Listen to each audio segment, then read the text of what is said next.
Hello, everyone. If you're joining us live, thank you for joining us live. If you are watching the rerun, thank you for watching the rerun. For those who don't know me, my name is James Weeks. I am the author of the best-selling book, Meditations Across the King's River, African-Inspired Wisdom for Life's Journey. I help people with strategies for emotional wellness, spiritual wellness, and financial wellness. To learn more about me, visit acrossthekingsriver.com to learn more about my different offerings as well as how to get this best-selling book. Um, Today, I have a very, very, very special guest with me and a dear friend, Davida Arnold. She's a storyteller, a visionary, mom, entrepreneur, and voodoo practitioner, and she's one of the new voices that I incorporated into the second edition uh, of this book. And before I go into what she shares in my book, I just want to give her a chance to say hello to us and hello to those who are joining us. Hi, everyone. First of all, Alafia, Baba James Weeks. And hello, everyone who is here, wherever you are and at whatever time that you are here. My name is Davida Elizabeth Arnold, and I am a marketer, a hoodoo, and a mother who happens to be based in South Florida right now. My lineage is out of the magical land of Bogalusa, Louisiana, and also on the maternal side, the Geechee corridors. And so I am thrilled to be here with you with my platform, Auntie Next, which is exploring anything and everything from menopause to money for women over 40. And a lot of that has to do with mindset. And mindset for me, particularly as a hoodoo, has to deal with spirituality. So I am honored to be here with best-selling author James Weeks. Hold on now, ta-da! If you don't have this book in your spiritual toolkit, you need to. If you don't have it in your financial toolkit, you need to. If you don't have it in your emotional toolkit, boom, boom, boom, boom, you need to. Meditations across the King's River, African-inspired wisdom for life's journey. Baba James Weeks is a dear friend of mine and also a trusted advisor. And I have been very blessed and fortunate in my life to have him in my life. And with that, Baba, take it away. Tell us a little bit about this book. All right, when there are several reasons why I decided to come out with a second edition. There were um, some life-changing events that happened, and so since I did the first book, there were new events, new life experiences happening, and I felt like, well, I have to tell these stories. I have to include these stories, and one of the things I wanted to do was also include other stories of people I've met since the first book came out, since the first version of the book came out. And so, for example, during a conversation with you, I wanted to include something that you shared with me that I felt, you know what, we should share this with a broader audience in the book. So I'm going to read the quote I have from you uh, that I included in this book, and it's in chapter 7 about nourishing the soul. And the quote I have for you, and I'll read it. It says, Davida Arnold, a Florida based storyteller and hoodoo practitioner, says her spiritual practice is inspired by nature. Different seasons, moon cycles, ancestral events, births and deaths, and master teachers and spirits inform what actions I take. Well, here's a quote. The quote is from you. Different seasons, moon cycles, ancestral events, and master teachers and spirits inform what actions I take, ceremonies I perform, and wisdom I nourish. Then she says, my ancestors trust me to speak on our behalf. I have no words that they do not touch. I ask for guidance. I ask for them to write through me. I thank them for using me freely and easily. We bring the gift of story through Dahomey to Low Country, Angola to Louisiana, Congo to Georgia. Venerating them connects me to the source of story. I love that so much. So could you like impact that for us?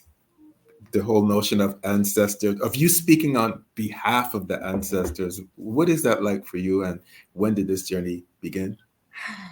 Well, Baba, I'd say if I were to crown that like speaking on behalf of the ancestors, for me, In my family, I was brought up Muslim, Nation of Islam Muslim, right? Completely, it appears to be in a different universe. Though both of my parents were originally brought up Catholic, right? Now, Catholicism and Hoodoo, particularly, is used as a coat under which African traditional religion in the form of Hoodoo can exist. So, for example, Santa Barbara is for people who are in the Lukumi tradition, right? It's covering Shango, right? So we pull down the saints in Catholicism to cover so that modern culture would not be, mass culture would not be in the middle of a mix of our works, right? And so for me, my journey into Hoodoo really came at 6. I started having dreams and being able, later I learned that was like astral projection. But I used to be able to see different rooms in the house. And I used to come upstairs to my mom and be like, "You left the cake downstairs." And she'd be like, "I know, but how do you know?" And I'd be like, "Well, because I went downstairs." But I hadn't gone downstairs. I would be in the bed with her. And so after a while, I realized that I was doing things that were causing some people discomfort. And I would go talk to my grandmother and I would tell her some of the things that I was seeing. And she was never shocked. And she would just be like, "Yeah, that makes sense." And so I started talking to her more as a child about things that I was seeing and things that I was able to do. Fast forward throughout life, I always had a strong predilection for being in nature, and I knew that I was able to get really grounded in nature. I didn't know what grounded meant. I just know that I felt entirely at peace in nature. And I grew up in West Philly in the concrete jungle. So finding peace was important. And the more time I spent in nature, the more peaceful I felt. And the second intercession was I started going to Girl Scout camp. And there I fell in love with my favorite people, also known as horses. I ride horses. I used to teach horseback riding. Of course you do, Baba. Come on now. And you know, what is that book? The Divine Horseman. It's a very famous Yeah. voodoo book, right? Yeah. So it's interesting that, right, we have these animals and connections, and I'm still putting this together. I'm 12 at this point. I'm 13 at this point. I'm 14, but I know that there's certain things that bring me a level of peace. And I know that when I have that level of peace, I get very clear. And when I get very clear, all the noise around me stops. And I said, I want more of this, whatever it is that stops the noise, because it felt like cool water running over my head. So life goes on, and I'm going on, I'm going on, I'm going on. And eventually, I would say that there were three major life transitions. The passing of my grandmother, Ibaye, Dorothy Ella Peterson Garvin, Ibaye. The passing of my grandmother when I was 14. And I immediately knew when she was passing. Like I just felt a cord cut, like a net, because she was my safety net. And I felt like this tension. And then I turned to my mom and I said, "Grandma's gone." And she called the hospital and she had gone. Mm. And it was one of those, another one of those, who is this child that I'm living with type of thing. But also at that point, my mom had kind of settled into this was the child she was living with.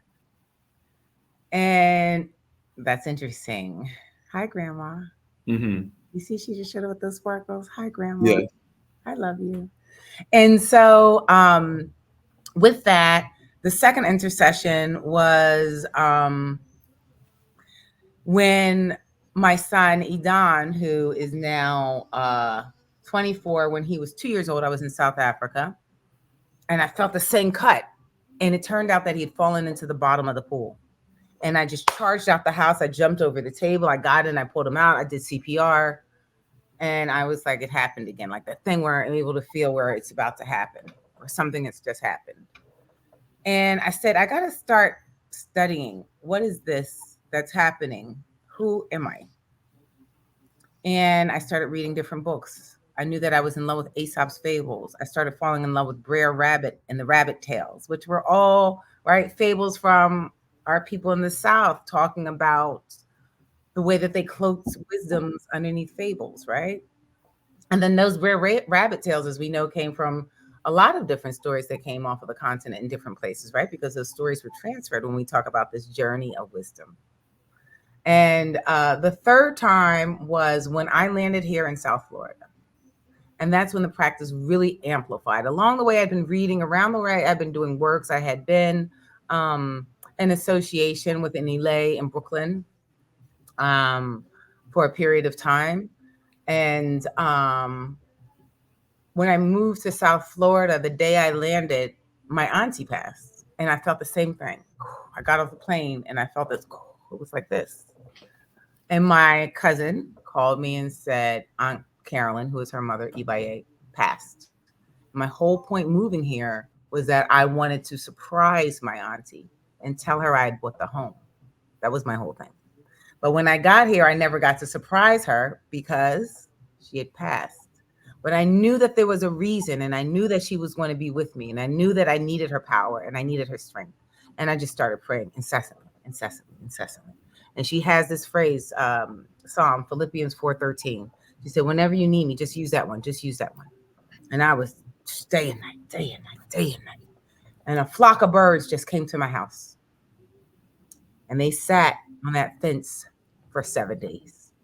And at the end of that, there were mourning doves, there were mockingbirds, and bluebirds, blue jays, and a couple cardinals. And at the end of that, I was like, okay. And a lot of times in Hoodoo, you have what we call your own initiations for things. There's a period where you have to go away. And I felt like that was my initiation. And at that point, I started understanding. I started being comfortable with understanding how things showed up in my body. I started knowing where the sensations were.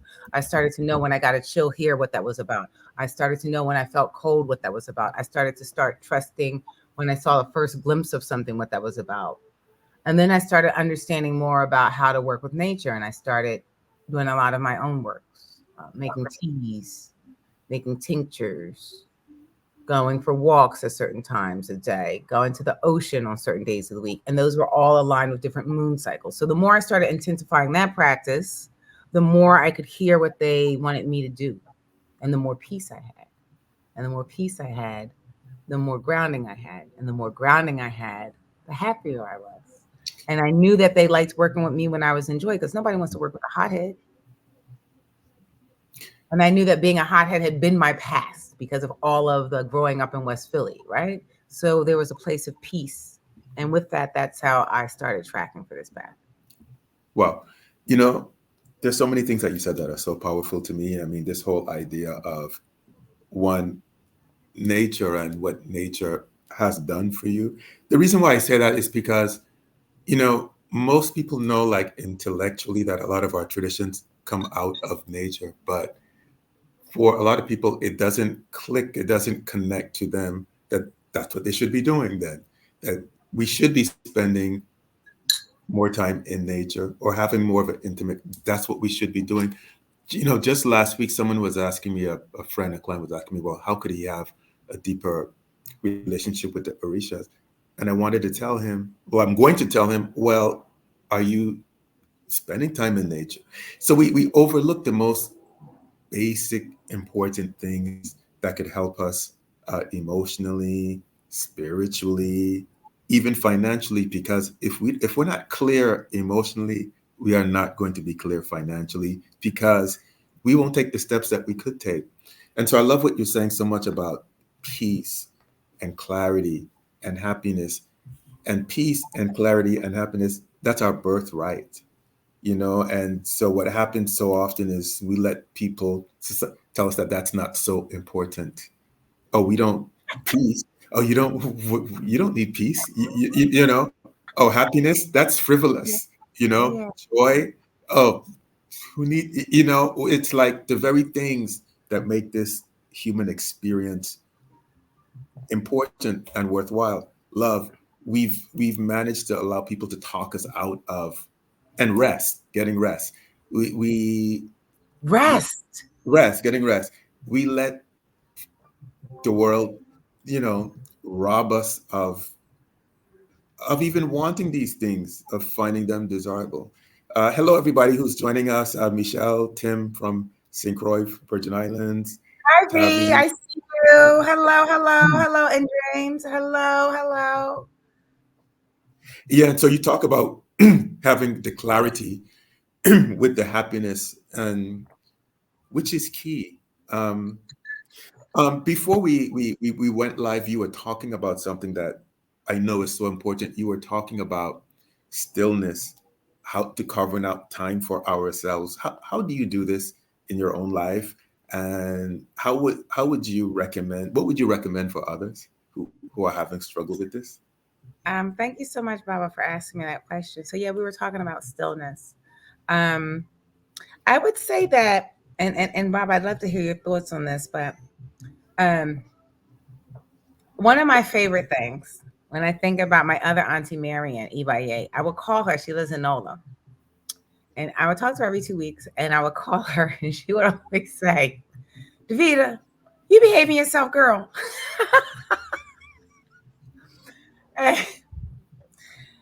This is funny because I've always been a willful girl. I've always been a willful girl.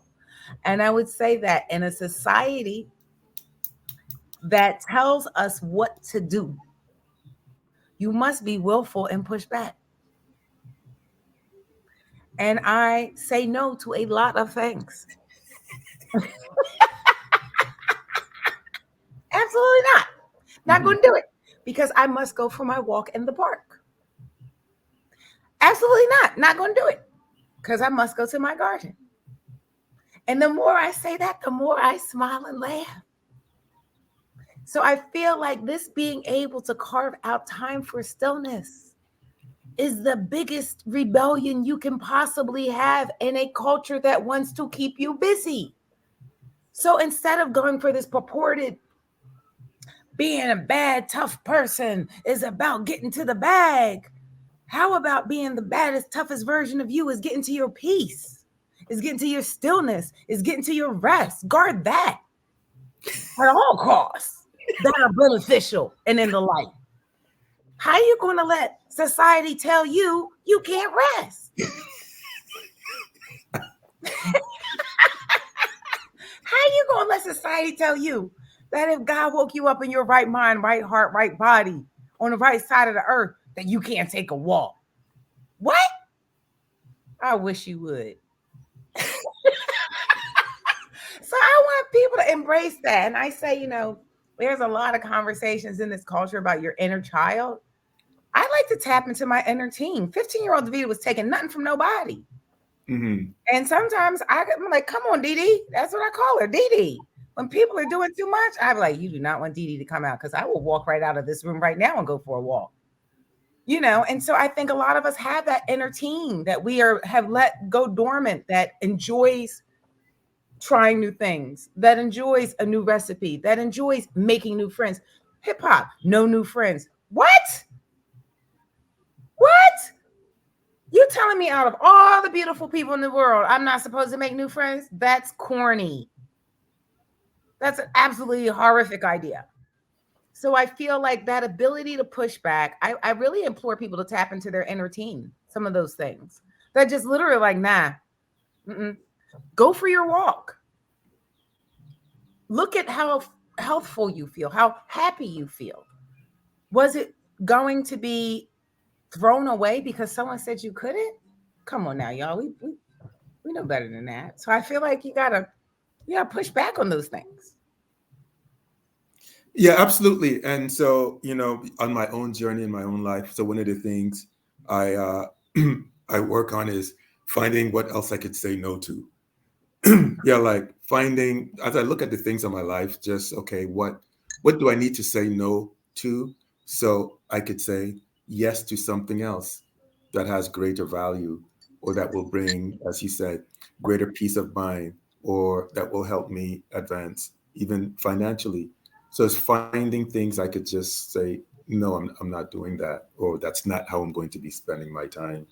And then also on my journey too, is recognizing, and this is a huge one, I think, for a lot of us, recognizing one, we can't help everybody, right? And we can't fix everybody, and we can't save everybody. I mean, so not thinking that we have to be a, a martyr in any way, which, because we're not in control of the life lessons of other people. And that was a big one for me, realize, James, you're not in control of somebody else's life lesson. Their life lessons are their life lessons, you know? And so freeing myself to of expectations has helped me a lot to feel lighter and more free. Um, so, so I want you to talk about spiritual practice because I know this is big for you. What are some of the practices that you find helpful and nourishing for you, and what advice do you give others who are trying to find a spiritual practice that might work for them? I'd say that's a great question. So, things that I find helpful for spiritual practice is really, I started with this. As a child, as the oldest of five, I was homeschooled until that's right, V. Walking is so healing. It's so healing. I'm so glad you said that. Walking is so healing. That's right, V. She's amazing. She's part of the ATRS book club. Much love to you, V. Hi. Um, so things that are part of the spiritual practice, I really think that first and foremost, being the oldest of five, being homeschooled until ninth grade, I've always had a different point of view than the majority of people I come across. And I have no problem talking to myself out loud as a result. Turns out most of my things are talking like I'm like, Grandma, we got to do this. Or I'm like, come on, y'all, we're gonna play tennis. Like when we had this start of the conversation, the sparkles came up on the screen. She shows up for me all the time. They like to get on these. They be like, "Oh, look, it's a computer. We get on the computer." Mhm. I mean, just imagine we're going to be on the computer today. Come on, everybody. So I'm like, "Come on, everybody. We're going to talk about Baba James." I talk out loud because if I believe, if we even say that energy is neither created or destroyed, if we go on the scientific, let's go here and let's not even get into how cousin Einstein was a huge believer in multiple spiritual things. Okay, Cousin Einstein, I like that. all right, because this is the Eve gene, right? So everyone is our cousin. We Hmm. made all of this, all of them, Hmm. everyone, right? Everyone is family, Hmm. right? So cousin Einstein, Mister didn't talk until he was 6 years old because he didn't have nothing to say to the people around him. Uh-huh. Right? But E equals MC squared. Energy is neither, well, not E equals MC squared, but energy is neither created or destroyed. So if you love me, then let's just put that into African traditional religions. Let's just put that into Hoodoo, right? You are covered by the prayers of 1,000 grandmothers, right? So if I believe that I'm covered by the prayers of 1,000 grandmothers and energy is neither created or destroyed, and I know you love me and I love you, then we should be able to talk about things. I take it really back to a very simple childlike thing. Hmm. That's where the joy is. And that's where I operate from. And it can be disconcerting for some people that I'm 50 years old and I get a kick out of flowers and suns and I call the lizards outside. I call them Lizzie. Every last one. I'm like, hey, Lizzie. Some people are like, come on, is she talking to the lizards? Then you're not my person. I personally think that Lizzie is having a great time and I like to talk to Lizzie. So I talk out loud. Now in African American Black churches, right? They talk about the power of singing. And that also happens in African traditional religions, right? So I know like when you sing the psalm, you're hitting it at a higher velocity, a higher angle than if you just talk it. That's why the singing and the chanting, right? And any of the traditions is important, right? Because it amplifies, right? So I'm talking all the time to them. That's one thing. Just all the time, like they're here because they are. And the second thing is that I really pay attention to moon cycles, to earthly things. We just had the full moon yesterday. There's no mistake that we're having this meeting today. None. Hmm. I don't overcomplicate. I look at it all with the wonder of a child. And I don't ask a lot of questions about it. I just feel it. If I sit with it and I walk with it and I pray on it and it says yes, then I do it. I ain't going to think too much about it. Well, I love it so much because that's what holds people back. I find it's just like thinking about something, then rethinking it, then analyzing it, then reanalyzing it, then think about it some more, then think about it again, then they need another opinion, and then a third opinion, and then after all that, Opinions, Baba. What do you feel about the opinion leaders, right? It's a negation of the information was right there. and then they still don't do anything. It's just They call it negation. Negation something like you want someone to negate your question, so you ask until you get someone to say no. Hmm. Negation confirmation.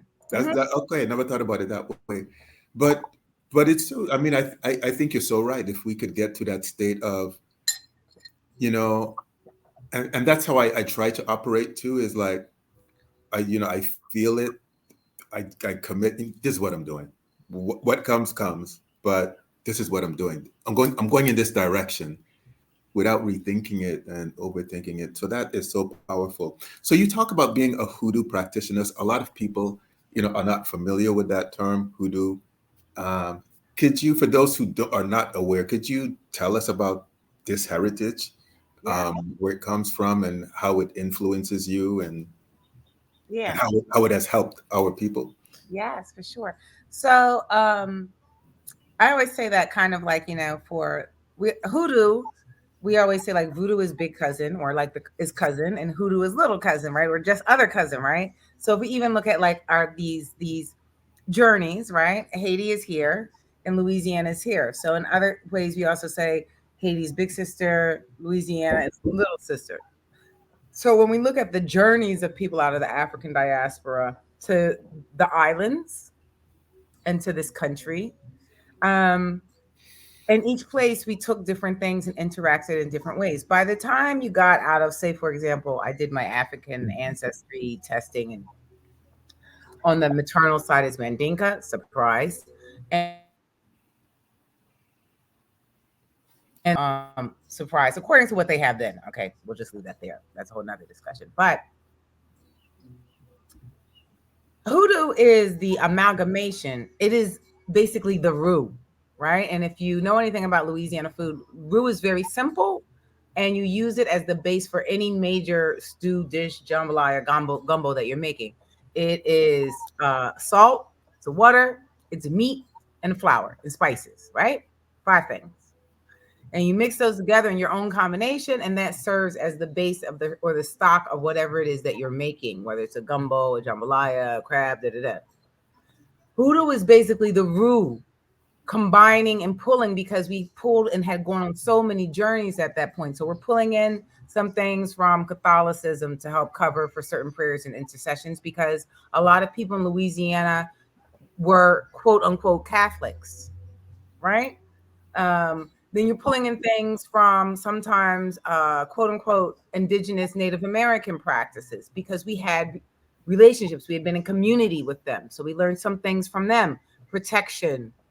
If we even look at the Lakota, for example, the Lakota helped form the code World War II for the transmissions so that coding wouldn't get cracked when they were being transmitted to the Allies. It was the Lakota. It is their wisdom that made the coding for the Allies, for the America during World War II, right? So imagine being part of the African diaspora and being in contact with those people. So we pull in some wisdom from there.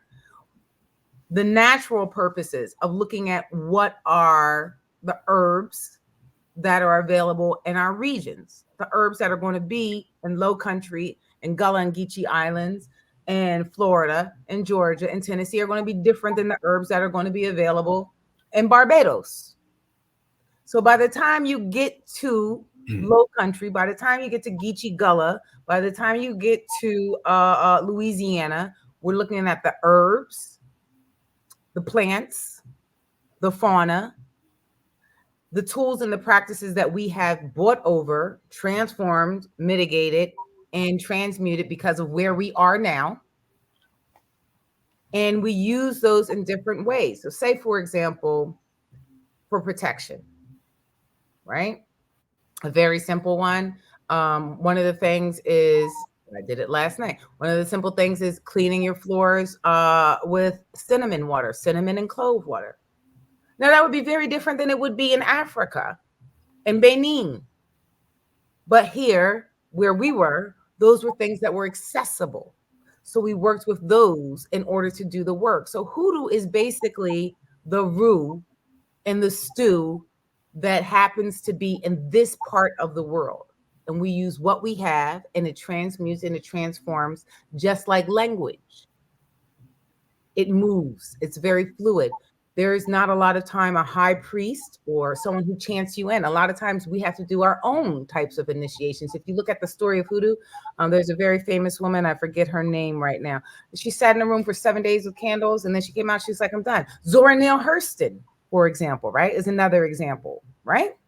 She was a hoodoo, and she went to certain practitioners, and they would say, okay, this one is going to do this one is going to do that. A lot of our work happens to be by ourselves because we are in isolation from other communities, because we may have been on the run from another community, because we may have been going from south to up north. So you take with you what you know and you transmute it. I would say that hoodoo is therefore then a very malleable version of protection, peace, and prayer that is based on African American or Black cultural experiences unique to this country. Well, I love that, especially the unique to this country. Could you tell us how it has transformed your life or changed your life? I would say, you know what, Baba James? As a child, I like to throw hands, right? I Hmm. liked to throw hands because I was very protective of my brothers, and they were very calm and sweet boys and played violin and all kinds of stuff. And West Philly is just not having it. People wanted to steal my bike because my brother was on it because he was a little violin boy. And then I was going to get that bike back. And I carried that with me for so long. I finally said to Vita, you cannot be the grandmother who's throwing hands. That's not going to be a good look now. And by leaning more into my practice and being more in nature and working the herbs in my own garden and making my own teas and making my own tinctures, that takes time to learn how to make teas. That takes time to talk to the sage plant and be like, oh, which 3 leaves are going to come with me today? It takes time to talk to the soursop and make tea, which happens to be a great antioxidant, but it's also a great protection plant, right? That my son planted, right? Because nothing is a mistake, right? Right. So the way that I'm using soursop might be different than a relative or cousin in Trinidad, right? But some of it's the same. So I'd say that the greatest thing that I have learned from deepening my practice in hoodoo is that has changed drastically my relationship with nature. All I want to do is be with it. All I want to do is be with nature. I want to learn from nature. I want nature to talk to me. I want to learn how to hear nature better. I want to learn how to be with nature better. I want to learn how to protect nature. I want to have nature protect me. I want to love nature. I want to be an amazing, seamless relationship with nature because that brings me the greatest peace. And that's where I can hear spirit. And that's where I'm the freest, is in nature. So hoodoo has made me free. No matter what's happening out here on this TV, whatever's happening on the media, I am No, I love that so much because it's so empowering. You said no matter what is happening on TV, and when we think about all the global crises that are going on, all Palestine. I mean, all of them. I mean, whether it's the Congo, whether it's the Sudan, whether it's here in the U.S., whether it's in the Caribbean. Um, just the notion of like what you just said about no matter what's going on, being able to come to a place of finding something inside yourself that could help you is just so revolutionary. I mean, it's just like, but it's essential for our wellness, to be able to go to places where we don't feel so hopeless, where we feel like, okay, our life has meaning, where we feel that, you know, we could give love and accept love. And not only that, but where we feel we can have an impact, that we could impact someone's life, I mean, so just getting back to a place of more power is just so important. I love what you said so much. Thank you, Baba. And even if we talk about that, Baba, on TV, right? Yes. And I push back on this. I would love to hear your thoughts on this. Um, I would really.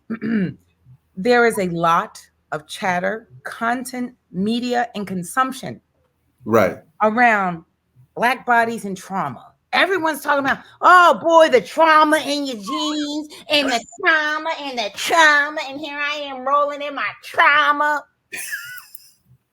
I'm like, do you think that all they left us was trauma? So no, I'm glad you bring this up because just today Hello, Jerome. yeah, hello Jerome, hello everybody, hello V, and we welcome any kind of questions, from you all, any questions you have. I'm really enjoying this conversation. So just today I received an email from a dear friend, a client, and she was telling me about, she's struggling with shame for then there's a lot of different reasons why she was sending me an email while she had shames. And then she went back into her ancestry. I mean, she's half white, half black, and then she was talking about all the Got two people. of those. Right. Yeah. She was talking about all the people who got slaughtered along the way and their trauma. But going back to what you said, so I'm going to go back to her and I'm going to send her this, ask her this question. I mean, does she not think that some of her ancestors had love and fell in love and might have experienced joy and happiness and might have made contributions to science and the arts and poetry or created music? Is all that, like going back to what you said, is all that we have from our past trauma and not love and not joy and not dance and not art and not spirit and not contribution and not power? How could it all be possibly all be trauma? And why should we accept that as a narrative that that's all we could expect to get? You know, it doesn't. Media programming. I worked in media for 25 years. It's called media programming. Hmm. Dear community, it is called media programming. What are you allowing yourself to be programmed? Come on, y'all. I need you to tap into that inner team. There's something wrong about that. You cannot just believe that if you ended up here at this point, that everything was trauma. Also, a lot of us were not even enslaved. Hmm. Another whole category. Another whole category. I do a lot of genealogy work. There are several workshops that I've been to recently in ATRS, but not everyone was enslaved. I know for a fact. Jeez, man. And then even when I think about like the Arnold side out of Louisiana, and uh, that side was not enslaved. This is where we get the very willful Davida. There's a lot when you look at people that came from Haiti to Louisiana. In fact, in the case of even Teacher Trell and over and Boku Hoodoo that went to Philadelphia, there is a triangle where there was not enslavement. You cannot believe everything that is on TV because it's on TV. It is on TV, number one. Hello, I work in marketing to sell things.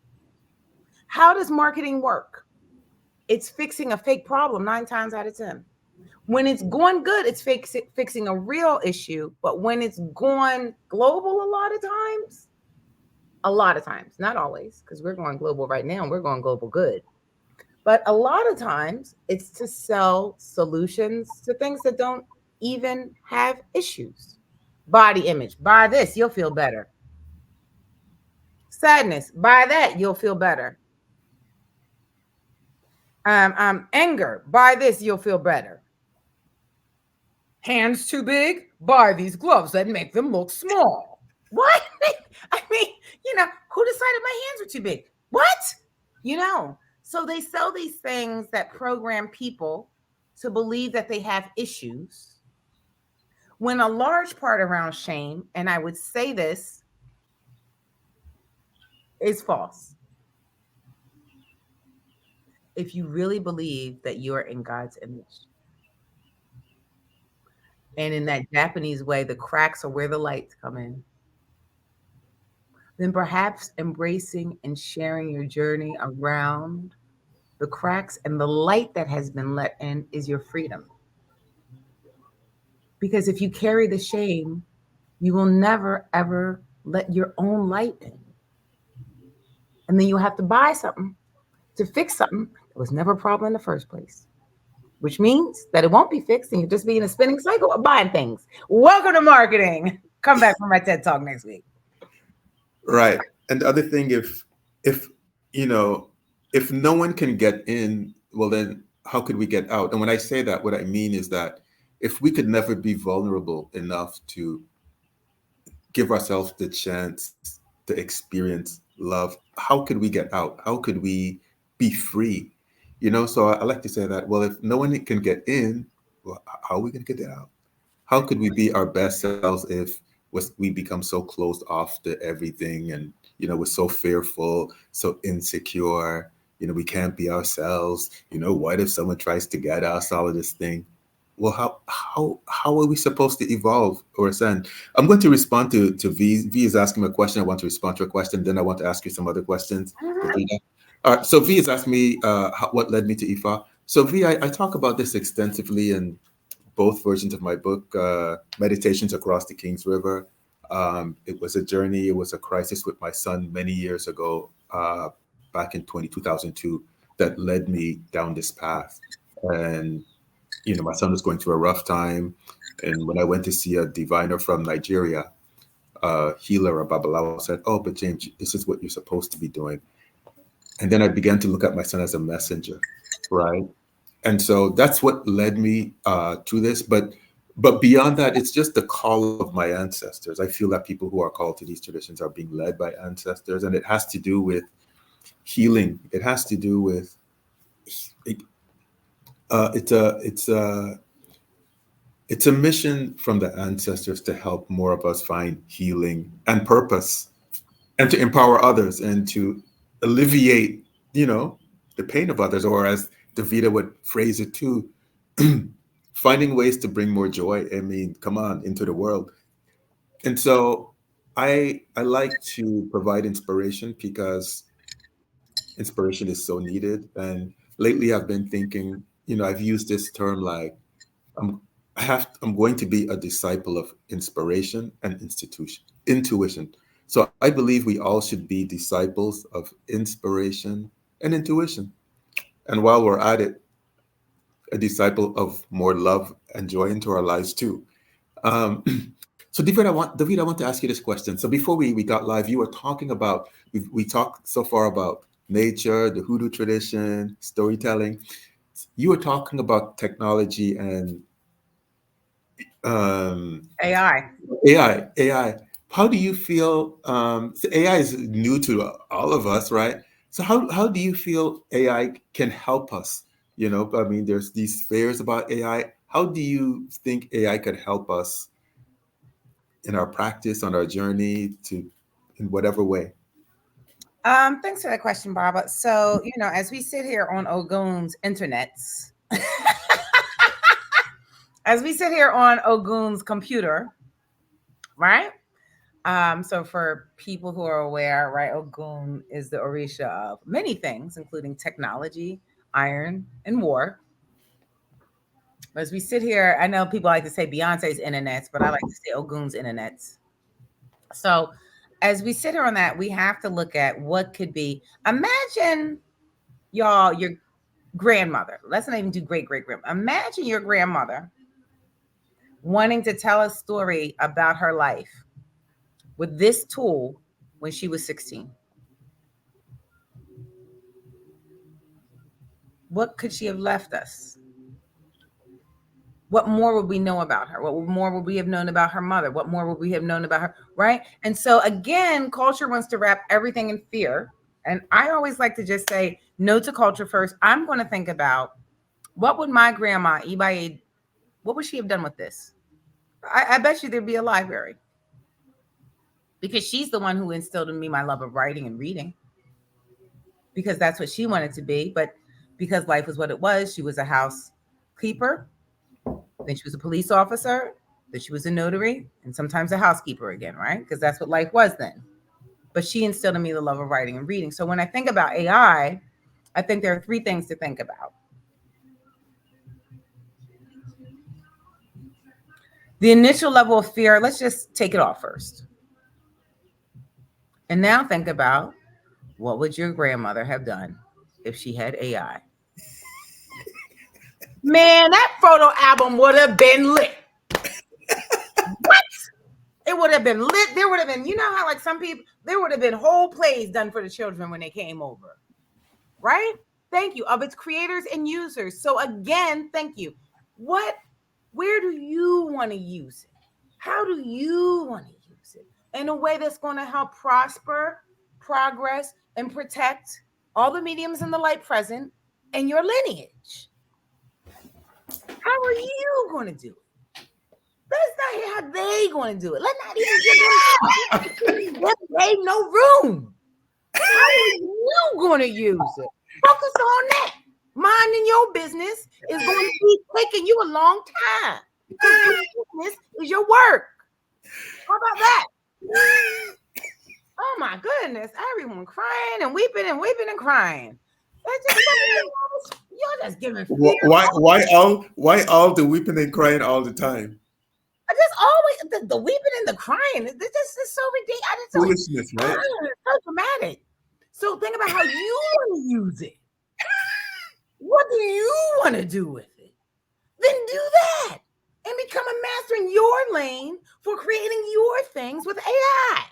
The second thing is, of course, there are some challenges. All right, we got Cousin Drake out here making songs using Cousin Snoop Dogg's voice as a diss back to Cousin Kendrick. Woo, kerfuffle, kerfuffle. Woo, kerfuffle, kerfuffle. First time it was done. Allegedly, Cousin Drake got himself a I think it was a 9-0 deal off of that. I ain't mad at your Cousin Drake. He got a child he got to take care of. And he got a mama. But, so when you think about this, there's a lot of things where you can have misrepresentation of faces, police, there's been multiple instances where the wrong information was given, So again, if we look at this gap in between what is perceived reality and what we know to be true, AI is going to help make that muddy if you're muddy, which is why you need to get still. You need to get yourself to nature. You need to establish some sort of consistent spiritual practice. So you'll be able to have discernment. So you'll be able to see what you need to see, hear what you need to hear, and say what you need to say. But if you're spinning out here without any center, if you're moving at the speed that society tells you to move at, which is way too fast to pay attention, and if you can't pay attention, it's going to cost you your intention. Don't get me on my bars. Don't get me on my bars. But so right. Oh gosh. So that's the thing. Use it from your heart to do what you want. Become a master in your lane, right? Second, be aware. But you're going to have to get still to do that. And the third thing I would think that's very important now more than ever, as we look at what I say is, a very interesting spiritual battle going on out here, is how are you going to get back? Because if you become a master in your lane and you boss up on AI, but you did not tell Meemaw nothing, that's corny, because gatekeeping is corny. Being stingy is corny. And that's not what it's about no more. So if you were able to learn something about how people can tell stories better with AI, because that's in your heart, then maybe if you don't have a Meemaw and Paw in your life, which I don't anymore, they're E by A, then maybe it's my job to go to the old folks home so that they can tell stories. They love learning. They're always interested in what's happening. They want someone to remember them. Help them use AI to tell a story. Help them use AI so they can tell the story of their life. Help them leave something that they might not be able to leave unless you help them. Do something with what you learn. Don't be stingy. That is how you keep yourself on the right side of joy. So I think that there are a lot of benefits if you're coming from your heart and it's light. Now, if you're coming from your heart and it's dark, that's not what talking about when nobody want that. And so, Baba, what do you think? Given, if we think about, even let's say in your practice, let's talk about a little about technology and how your practice aligns with technology, and then maybe perhaps how you see AI. Right. Well, no, what you said is so important because you just, I mean, with what you just said. So um, this is why I hope that your podcast blows up more because you have such wisdom. Honestly, you Oh, do. Baba, You you know, did and that. so like what you did is you've just like reframed the whole AI. You turned it on its head. But how would grandmother use it? Because we know our grandmother would use it in some destructive, perverse ways. So I mean, just how you frame things is so helpful to us. Like, well, how would our grandmothers use AI? What would they do with it? And just by framing it that way, it gives, I feel, gives just more of us permission to think about it in that way. Like, well, how could this benefit us? And so when we talk of technology, we think of technology, our community tends to forget that even our spiritual traditions, which I talk about in the book, like the whole notion of the binary code, the evolution of the binary code that we use in computer technology, well, it comes out of, it can be traced all the way back to our spiritual traditions. So then saying that to say, well, then why shouldn't we be embracing technology? Why shouldn't we be masters of technology?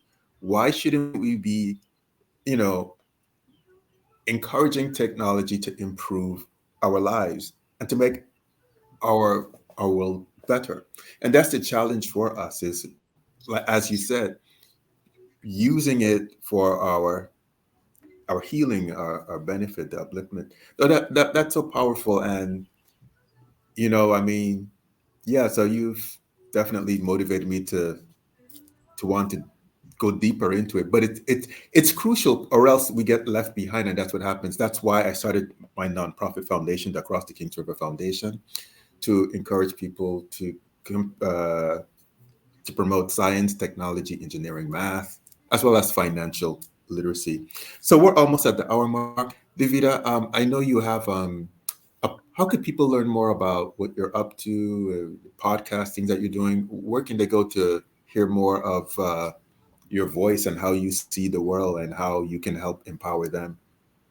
Yes, thank you very much, Baba. So, the best place for people to go currently is going to be to Auntie Next, right? It is my homage to my aunties, but it is also the community that I'm developing because women over the age of 40, 78% of us are dealing with everything from the wheel of menopause to money. We're dealing with children moving in, children moving out, empty nesting. We're dealing with forced exits from jobs and planned exits from jobs. We're dealing with expanding our brand, moving into entrepreneurship. We're dealing with perhaps looking at moving states, perhaps wishing that we could move out of the apartment we're in. This is a whole wheelhouse. So, right now, if they want to go to auntie.next.com, I will, don't be stingy, right? Don't be stingy. It's corny. We all know that. When you go to school and the person's just hoarding this stuff, like, yeah, don't be that person. Ugh. Um, and so Auntie Next is where we have a community that's for women. But I'm bringing this up because I've had a lot of interactions so far with husbands, boyfriends, and partners, right? Who are like, I don't understand who my wife is anymore. And I'm like, she's 43, she's 44. And they, oh, yeah, she's probably going, right. And they're like, okay, can she call tomorrow? And these partners are really looking for help around things that they don't quite understand because what has society done? Not left clear paths, not left clear communication around something that's going to happen in every woman's life. And if a woman is a center of a community, then it's impacting the whole community around her. And there's a reason why there are not clear paths out there because a disoriented community is easy to control. And an easily controlled community is not going to be able to focus on their what? Peace and joy. And if they're not focused on their peace and joy, then it's easy to cause chaos. We're not having that. So Auntie Next is an homage to my two Auntie past as well as to the combined professional and personal wisdoms. So if you go to auntie.next.com, you will be able to find a series of workshops and everything else that's happening. And that is where it is happening, auntie.next.com.